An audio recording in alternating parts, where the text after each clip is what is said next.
Anvil Aerospace is a Terra-based spacecraft manufacturing company providing ships for the military and regular civilian use. When it comes to military, Anvil has been reliable delivering military-grade equipment to the UAE Navy for almost 2 centuries. For civilians, Anvil's civilian line is relatively new, a decision that many at the company initially resisted. The general feeling was that producing civilian-grade versions of dedicated military spacecraft would dilute the brand. The most recent addition to Anvil's civilian line is the brand new Anvil Asgard, a transport vessel. But hey, I'd like to welcome everyone back to the channel for another video. You guys already know who it is the biggest bird in the verse, FC, aka Fried Chicken. And today, we are going to be taking another look at the Anvil Asgard 3 months later.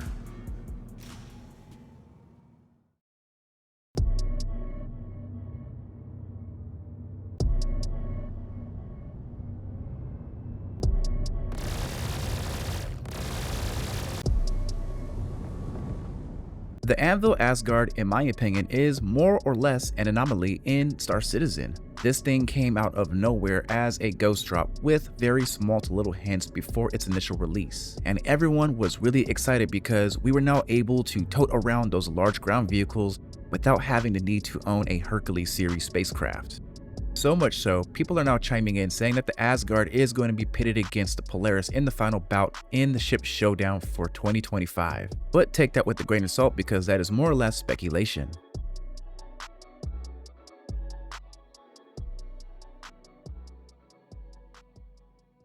Usually whenever someone comes to me and asks me about my thoughts and opinions on the Asgard, the first thing that comes to mind is how it pretty much replaced my Valkyrie. I realistically haven't touched it much since the Asgard dropped, mainly because I'm able to utilize this vessel so much more versus the Valkyrie. Now, don't get it twisted, the Valkyrie is still one of my most favorable ships in the verse, and I still enjoy flying it to this day. But something about the Asgard is just really attractive, and I can't put my thumb on it. Maybe it's how much stuff I can actually throw inside of this bird, or it's all the firepower this thing packs, and it's quite a bit for a ship of this class. But being realistic, I would have to say it's going to come down to just how much fun I've had with this bird. Me and the homies playing spaceship, running Stormbreaker, running a line in mine, and then also race for Stanton. This thing came in handy through all of those events and more to come. It's just a fun ship to have and fly. Also, this thing is easily able to defend itself with all of its firepower, which is an added bonus because it's needed for a ship like this. Especially if you're going to be carrying precious cargo, vehicles, or personnel, it will definitely hold it down. Let's touch back a little bit and talk about why I would fly the Valkyrie over the Asgard. The Valkyrie to me is just an overall faster and more agile ship. It can pitch in yaw a little better, and in my opinion, running stock internals, it can quantum travel faster as well.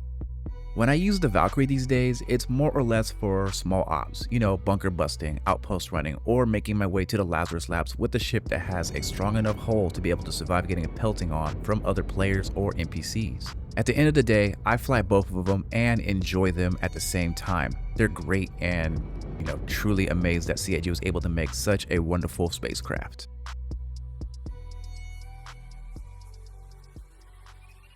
Everything for the Asgard just isn't perfect. There are some underlying issues with this ship that does hurt it in my opinion, but it's still enjoyable overall. The first thing that really is unattractive about the Asgard is how much fuel this thing consumes if you're running stock internals. The Asgard truly shines after you modify it by replacing all of its stock components with military grade components. After that, this thing flies and travels ridiculously well and more efficient. Now, something else that bothers me about this vessel is how low its hull HP is.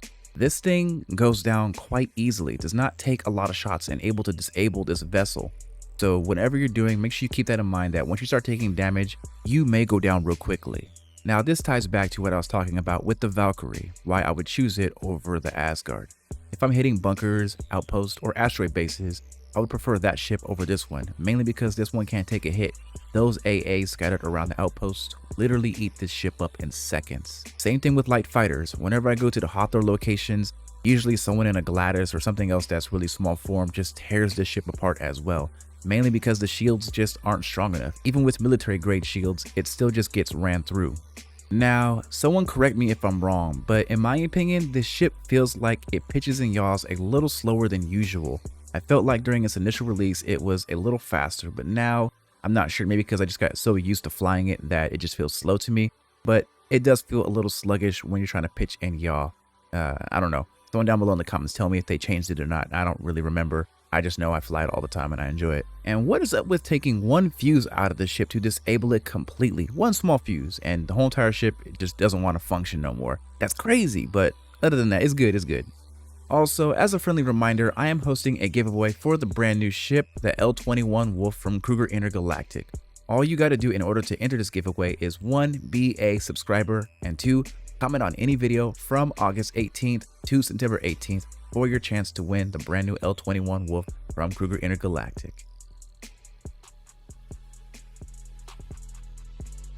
Just recapping a little bit, the Asgard is an amazing vessel. I do enjoy it. Like I said, it is currently one of the most flown ships in my arsenal because I just enjoy it so much. Again, like I said, me and the homies, we like to go and do events in this bird. It's because it can hold so much and do so much for everyone who's playing along. Even with the minor setbacks that this ship has, it's still just a great overall bird to fly, and I do enjoy it.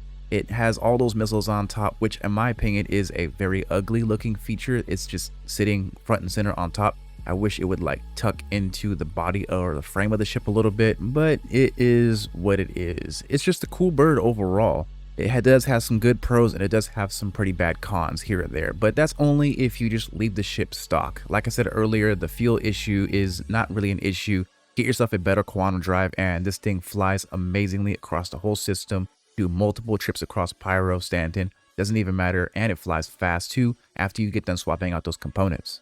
And I honestly do believe that people are onto something when they're talking about the ship showdown when it comes to the Polaris versus the Asgard. I feel like the Asgard has become a fan favorite amongst the citizens in the verse, mainly just because it's just an awesome ship. The Valkyrie was one of the most loved ships in the past as well. This is why it won Best in Show years ago, and now the Asgard is going to follow suit during its debut year. And boom, that is pretty much it. I absolutely enjoy flying the Asgard. I've been flying it pretty much every other day whenever I hop onto the game. It's just been a delight. Like I said earlier, it does feel like it's a little slow. It doesn't feel like it's pitching and yawing as fast as initial release, but it's still not a big deal. I do enjoy being able to throw vehicles inside of here, multiple vehicles, Nova Tank, Centurion, Spartans, all those things, they can all fit real easily into this vessel, and I do just enjoy that I actually have something that I can use to tote around these larger vehicles without the need of a Hercules series ship, mainly because those are not attractive to me. This is perfect, it's half the price and it does just what I want it to do. Now, if you're one of those individuals who absolutely must have LTI insurance for your vessels, then look no further. If you use my affiliated link down below in the description for the impound, you will be able to do just that and also score yourself a little discount upon purchase. I'd like to thank everyone who interacts with my affiliated links and for those who decide to become members of the channel. You guys are the real ones who hold it down.